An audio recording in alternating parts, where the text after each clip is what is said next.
Hello, everyone. It's good to see you. It's the end of the day.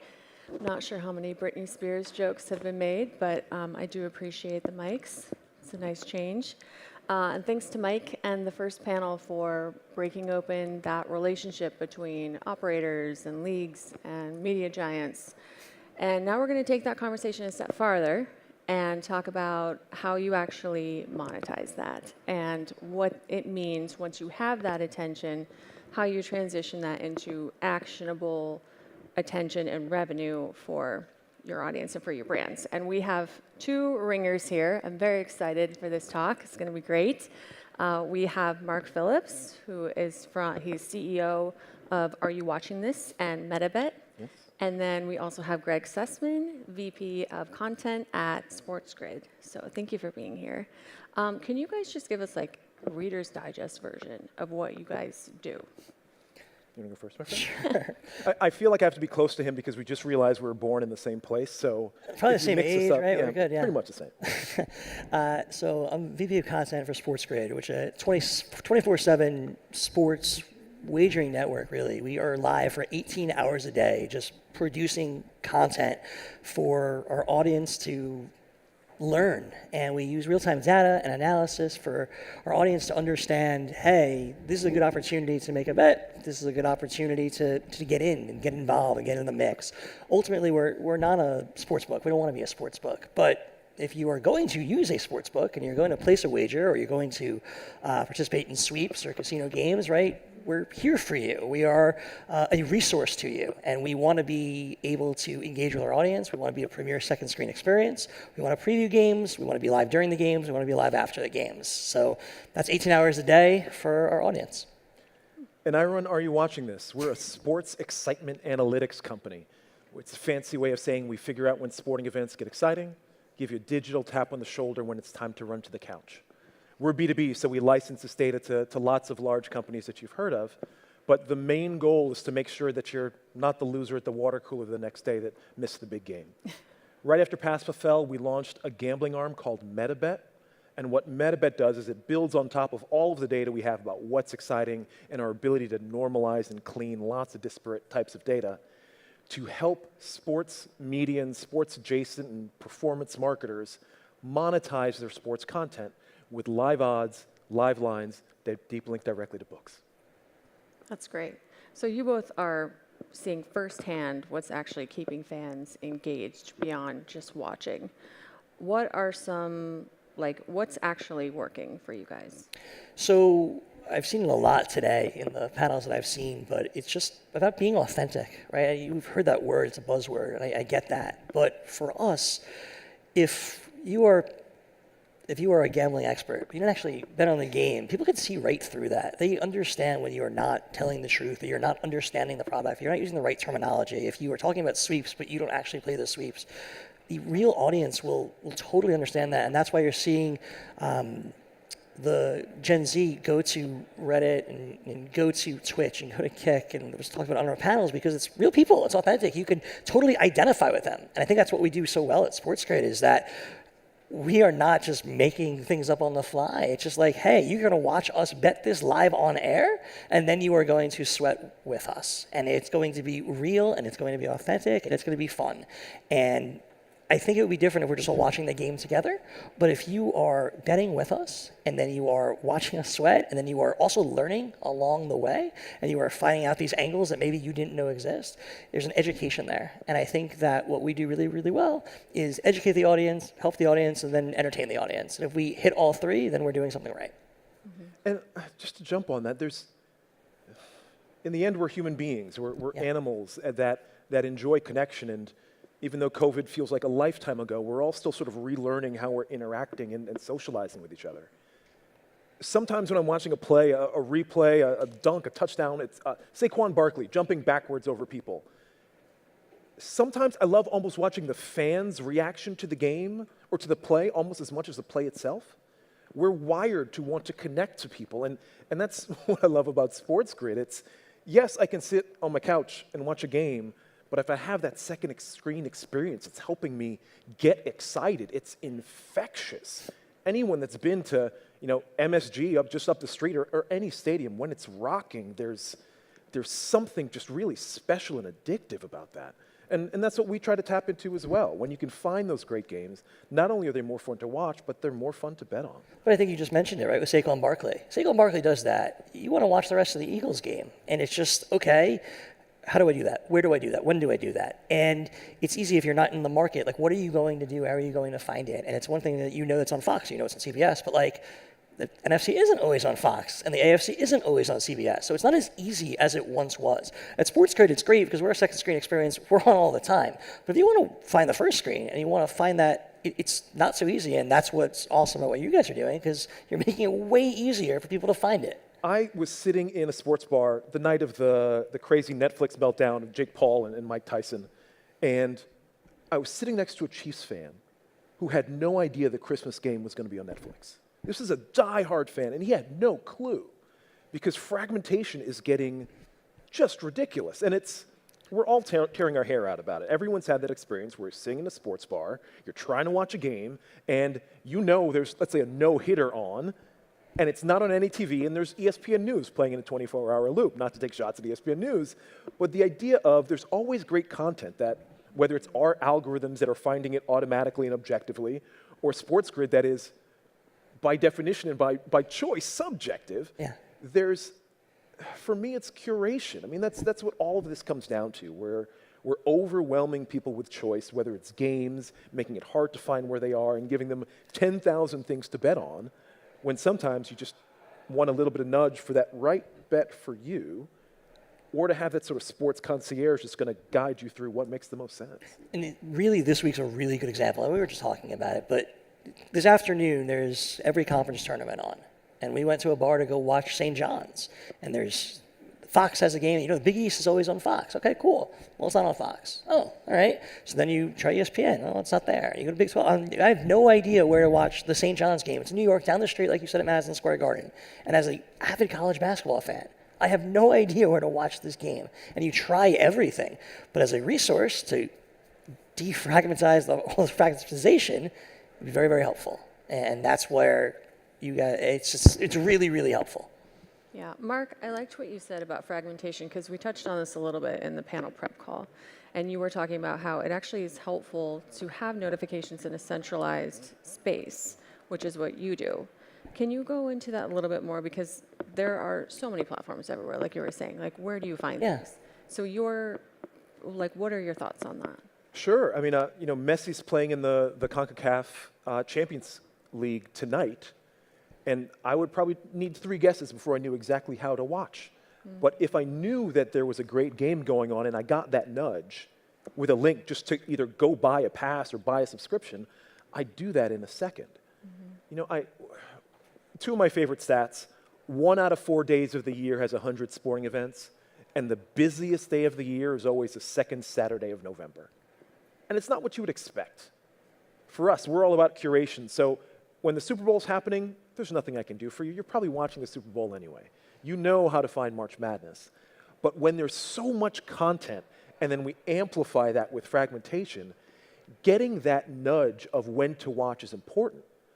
Because if you can get that nudge and then figure out the easiest way to watch it without having to jump through hoops, then placing a bet becomes so much less friction-laden. If you can find the great game and start watching it, of course we know watch and bet, bet and watch. But we're adding so many hurdles that aren't even getting people to the spot where they are able to place a bet because they're not watching. That's where we focus, on getting people into that funnel to enjoy sports, because that's really what it's all about. Yeah, that makes sense.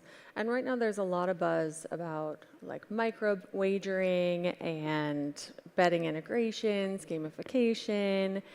What are you guys seeing? Like, do you think this is actually moving the needle as far as driving revenue, or is this just really great for engagement at this point? So I think it's both. I think micro betting in general is a great concept, and you have people that will bet on every play. And I think where it works is if you're watching a game together and you can sit there on an app and you could watch and you could bet and you're betting on every play, and it's the highs and lows, a lot of what we described a little bit earlier. But where we would run into that, the problem with that is the latency. So if you are streaming a game on Peacock, which is where the Big East tournament was, if you're streaming it on Peacock and you're second screening on SportsGrid, Peacock and SportsGrid are aligned, so you are watching the game in the real time with us, which is what we want. But if you go onto an app, FanDuel, DraftKings, they're minutes ahead of you.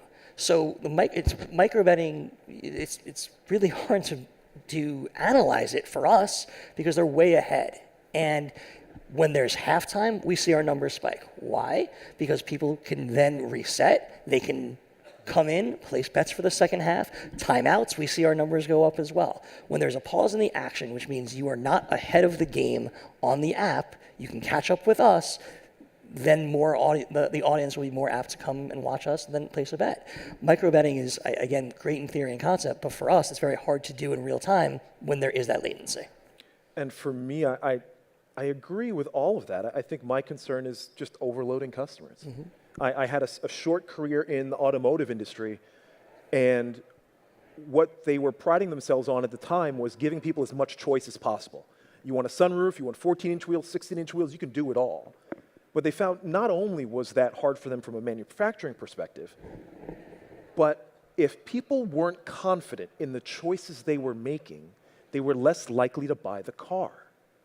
And that expands to everything, whether it's buying a house, whether it's buying a watch, whatever it is. If you don't feel confident that you're making the right decision, it's probably not going to happen.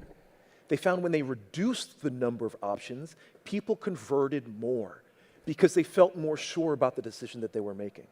So for me, I think micro-betting is great when it's targeted, but I think too often we're just throwing a lot of bets on the wall and using the KPI of number of bets as the goal, when really we need to be filtering it even more the more options that we have. That makes sense. Where do you see the biggest opportunities in digital sports media beyond just traditional ad revenue? For me, it's the live rights, right? As the live rights continue to go digital, that is where that is where all the monetization will be. It's why obviously Prime has jumped in with 2 feet. Netflix was avoiding it for a while. They've obviously jumped in with 2 feet. Apple is kind of treading water a little bit, but like live rights are everything. On SportsGrid, we've been able to get some tertiary live rights with darts, with BKFC. We air some things, and again, you see spike in numbers with that because people are following where the live games are going. So digitally, as the leagues expand and continue to fragment, you are going to see more revenue opportunities there digitally.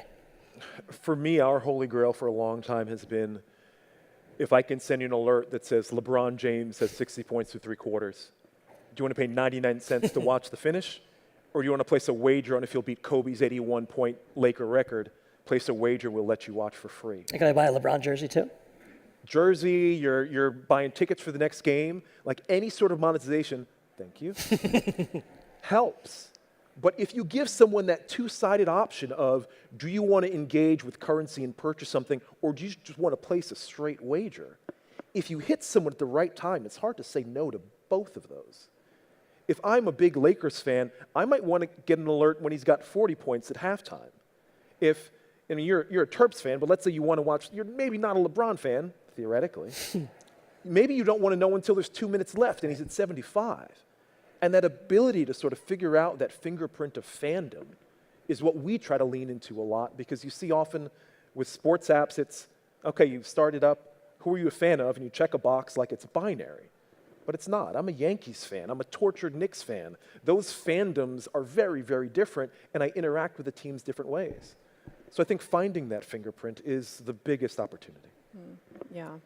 What are some of the biggest challenges in getting users to take action once they are either on your site or they are engaging with or receiving the notifications? Like, what have you found that's like the secret sauce without giving it away? How you're really getting people in? I think we're overwhelming users. Yeah. But, I feel like a broken record. Yeah. It's fragmentation. It's finding the right game at the right time with the right notification for that person. For us, we are live, as I said, 18 hours a day. You're not watching anything for 18 hours a day. You're not watching anything for an hour a day. Today, you're lucky if you get them longer than 6.5 minutes to get to a first commercial.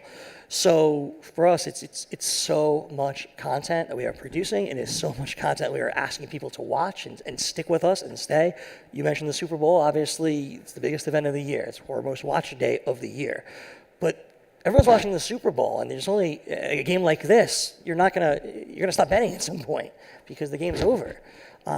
So it's just overwhelming the marketplace and expecting the user to just stick with you all the time. I think it's hard. How do you think the rise of sports betting as more and more states start to legalize, how is that going to change your strategy because we're talking about like overwhelming people and we're talking about adding more states and that's going to be more personalized when you're talking about, specific teams in spaces like that and in college sports. So how do you navigate that and adjust your strategy based on that expansion? Yeah, I mean, I think it's again more opportunity. You don't want to overwhelm, but it's certainly more opportunity in different states. Obviously, the bigger states that open, the more new users there are, and that's when the operators will come back in with all these deals, and you'll get plenty more users. But it's been a while since we've had real states kind of pop up, and it's seemingly going to be a while before the bigger states pop up again. So you're almost in this state where things are paused a bit, and it's just like they've kind of milked this for all it's worth for now. So as it grows, I think we'll jump back in with 2 feet. But until then, it's treading water a little bit. I get frustrated a lot with the current UX when it comes to the sportsbook experience. I mean, I'll die on the hill that minus 110 needs to burn in a fire. We make the first-time betting experience too hard. It's too hard. Yes, it feels like things are on pause, but FanDuel has, 5 million actives? And they're the leader? I mean, I think it's an indictment on our UX when it comes to sports betting in the States. We need to make it easier. There's a weird UX line of demarcation between the regulated big folks and then the prize picks and the underdogs of the world. And I don't get that. I don't understand why they're not tapping into the athlete first, the headshots, the colors, and a user experience that doesn't feel like a Google spreadsheet. There's so much more that can be done, and the feeling that we're on pause, because we definitely feel that from an economic standpoint as well, but we're not doing enough, and we're not talking to the users the way we can and should be. And that goes back to just being authentic, right? And meeting them where they are and educating them. And I think this is why FanDuel and DraftKings and Underdog and Prize Picks, right? Everybody loves educational content because you're ultimately going to find the user somewhere. And if you can meet them with educational content and you can bring them in and then you can retain them, that is how you obviously keep your customers. And educational content is just so important to what we do, to the sports books as well. And we need to do a better job. There are a whole generation of bettors that age appropriately every day into joining the marketplace. You have half a gender that is available to be taken to be brought in here, and we have tried to spread to different demographics. And I think there are so many opportunities there if you make it easier for them to understand and you make it clearer and you show why you're the leader in the marketplace. You will have so many more opportunities, whether states come on or not. That makes sense.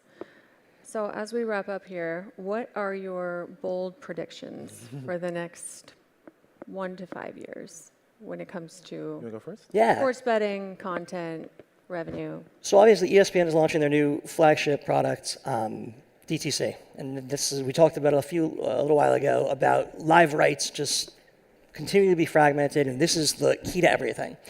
Well, I think in the next 5 years, we're going to want to rebundle again. It's all about getting out of cable and going off and having all these different services, but you just want to be able to watch everything, and you want to be able to do it for the lowest price. And how do we get back to that? I think is something we're going to wonder in 5 years, where some service is going to come out. And I think they tried to do it when they tried to combine ESPN and Fox and Turner's broadcast rights, but it's how do we get back to seeing everything in one place instead of having to use ESPN for this and Netflix for this and the Gotham app for this. And there are so many different places, and obviously the cost continues to rise, that people are going to find that cable is cheaper. And when we get to that point, I think it's going to open up going back a little bit in order to go forward. I think the pendulum is going to swing back. I think you're absolutely right. My hot take. Other than we won't be talking about sweeps in 12 months, because I don't want to get kicked out of the conference. I think curation and discovery are going to be table stakes for sportsbooks at the end of 2025. ESPN launched something called Where to Watch somewhat quietly a few months ago to help you find where games are and what channels they're on. I haven't met anyone in the industry or not in the industry that's heard of it or even used it. It's small, but I love where they're going. I think fragmentation is too much of a universal sports fan problem where we're all tearing our hair out, maybe me more than others, but it's so frustrating to not get to engage with a game just because you can't figure out where it is. So for me, it is curation. Which games should I be watching right now of the hundreds going on, and how do I get to it? I think any operator that doesn't have that by the end of the year will feel behind. Yeah. So fragmentation, authenticity. Hopefully we get a bundle deal soon, please. That'd be great. Great thoughts. So thank you so much, Gregg and Mark, for being here and sharing your expertise with us. And thank you all for being here as well. And we'll Thank you wrap so up much. there. Thank you.